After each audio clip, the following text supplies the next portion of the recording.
A gente volta com o general Marcelo Zucco, chefe do Estado-Maior de Operações de Taquari 2. Agora sim, general, me ouve? Boa tarde, Tainá, Juliana, Larissa, estou ouvindo perfeitamente. Perfeito. General, a gente queria te ouvir sobre essa operação de momento, né, nas regiões atingidas. A gente vê a situação ficando um pouco mais dificultosa, principalmente para o resgate de moradores em locais onde há dificuldade de acesso, onde há falta de comunicação. Como é que tem sido o trabalho de vocês até aqui e agora? Como será com esse rompimento da barragem 14 de julho? Bom, a gente, infelizmente, a situação, a gente fala boa tarde, mas é uma questão de força de hábito e questão de educação, tá? Mas o momento não é bom. O rompimento parcial da barragem só agrava a situação. Nós estamos há 4 dias com chuvas intensivas em todo o estado, com previsão de mais 3 dias de chuva, diferente do que ocorreu em setembro do ano passado, onde em 48 horas choveu muito.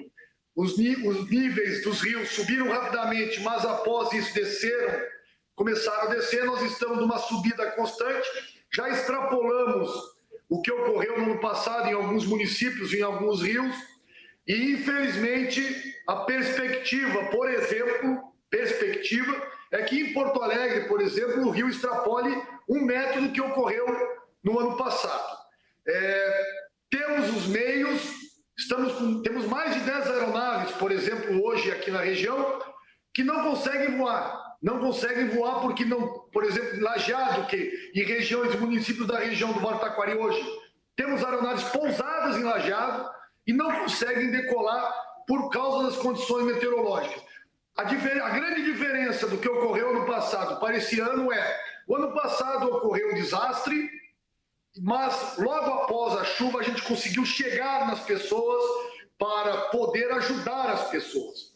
Hoje, a maioria dos locais onde está chovendo muito, a gente não consegue acessar por 2 motivos. Primeiro, a chuva não para, está chovendo nesse momento, aqui eu estou ouvindo a chuva, a gente não consegue acessar as pessoas por meio aéreo e muitos lugares das rodovias, nós estamos com mais de 100 pontos de interdição nas rodovias do estado. Os rios estão com uma correnteza muito forte, a gente não consegue, com os botes e motores de popa, acessar os locais. Então o maior problema hoje é a gente sabe que a gente tem que chegar no lugar, mas não consegue chegar devido às chuvas e os obstáculos que a chuva acaba trazendo. Vou dar um exemplo. Por exemplo, o município de Lajeado pediu um hospital de campanha. O hospital de campanha está pousando nesse momento aqui no Rio Grande do Sul, em Canoas. Só que a rodovia que leva a Lajeado, de Canoas a Lajeado, a ponte que liga esse município de Estrela a Lajeado, a ponte está com mais de 1,5 metro de água sobre a ponte. Então a gente não consegue chegar com hospital, não consegue chegar com engenharia, não consegue chegar com tropas para ajudar. Então é uma situação dramática, infelizmente, que o povo gaúcho está sofrendo mais uma vez. General, a gente tem pergunta dos nossos analistas também, a Juliana Lopes, falando direto de São Paulo. General, obrigada pela participação do senhor. A gente queria entender o que é possível, então, qual que é o resgate, o atendimento possível à população nesse momento, já que a chuva não para, um rompimento de parte de uma barragem e a situação em algumas cidades vai ficar mais complicada nas próximas horas. Então, o que está acontecendo? Nós estamos trabalhando com brechas meteorológicas. Quando começa a chover um pouco, a gente consegue voar. Então as aeronaves estão aproveitando essas brechas meteorológicas para acessar as pessoas. Por exemplo, eu comentei que nós tentamos 2 vezes com a engenharia chegar no município de Lajeado, mas a ponte não deu. E continuamos tentando. Vamos lá, verificamos a condição, voltamos um pouco, vamos e voltamos. Mas o estado como um todo, nós estamos atuando em diversos municípios. Já são 144 municípios atingidos.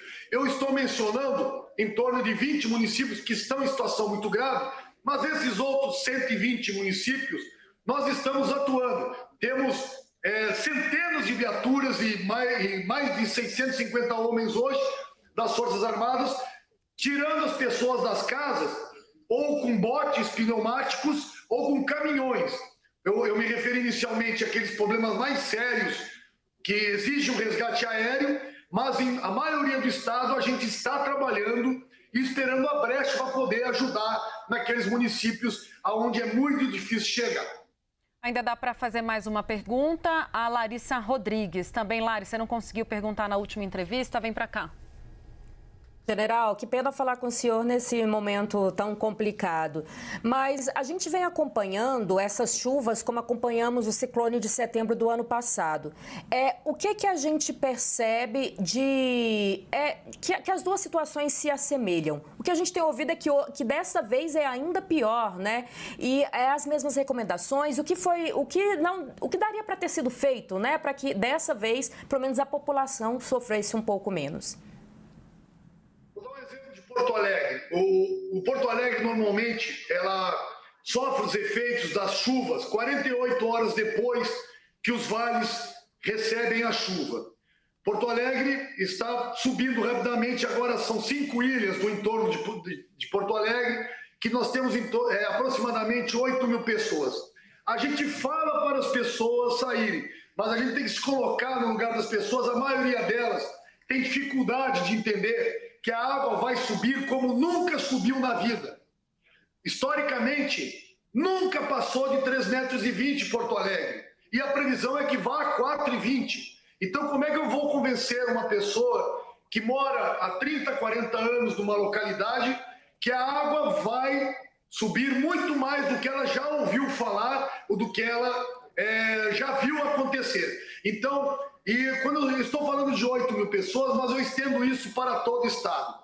Muitas pessoas não saem das suas casas porque acreditam que vai parar de subir, porque historicamente parou de subir, que não vai chegar no meu segundo andar, que não vai chegar na minha rua, que nunca aconteceu chegar. Então, nós temos uma dificuldade muito grande. Vou dar um exemplo. De madrugada fomos acionados para socorrer no Vale do Caí, em São Sebastião do Caí, um senhor que tem problema de hemodiálise. Nós mandamos um bote para a casa dele, passamos por cima do muro, chegamos na casa dele, pedimos para ele, por favor, venha conosco. O senhor falou, não vou sair da minha casa. Eu não posso pegar a força aquele senhor, botar dentro do bote e retirá-lo. Então, infelizmente, muitas pessoas seguem a orientação, mas muitas pessoas, acreditando que já chegou no limite do problema, não saem de suas casas. Então é mais uma questão também, eu vejo o esforço tanto estadual, municipal, federal, em fazer com que as pessoas tenham a consciência do que está acontecendo, e vocês são muito importantes, a imprensa é muito importante, eu vejo que todos tentam alertar as pessoas dos problemas. Quando vocês falam que no Vale do Rio das Antas rompeu uma represa e essa água vai pelo Rio das Antas, chegar no Rio Taquari e vai atingir todo este vale, vocês estão alertando, vocês têm um poder de comunicação, alertando a todas essas pessoas desse vale que a água vai subir. Infelizmente, algumas pessoas podem não acreditar no que vocês estão fazendo. Então, não é somente uma questão de esforço governamental de ajudar as pessoas ou de avisar as pessoas. Nós temos uma consciência histórica de que isso nunca aconteceu na vida. Então, eu reforço a oportunidade que tu falou. Sei que a CNN tem um grande alcance aqui no Rio Grande do Sul.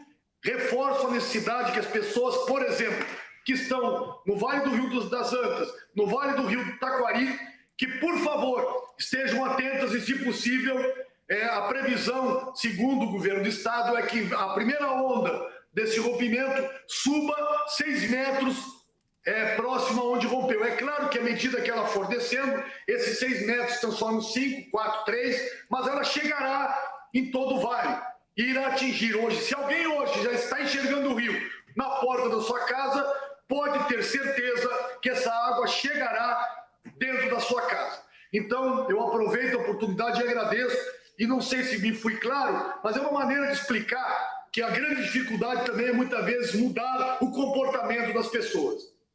General, eu agradeço o senhor, em nome da equipe do Bastidores CNN, por essa conversa, por esse alerta necessário, espaço aberto aqui na CNN Brasil, claro, para passar as informações corretas e necessárias para a população. Um bom trabalho, general.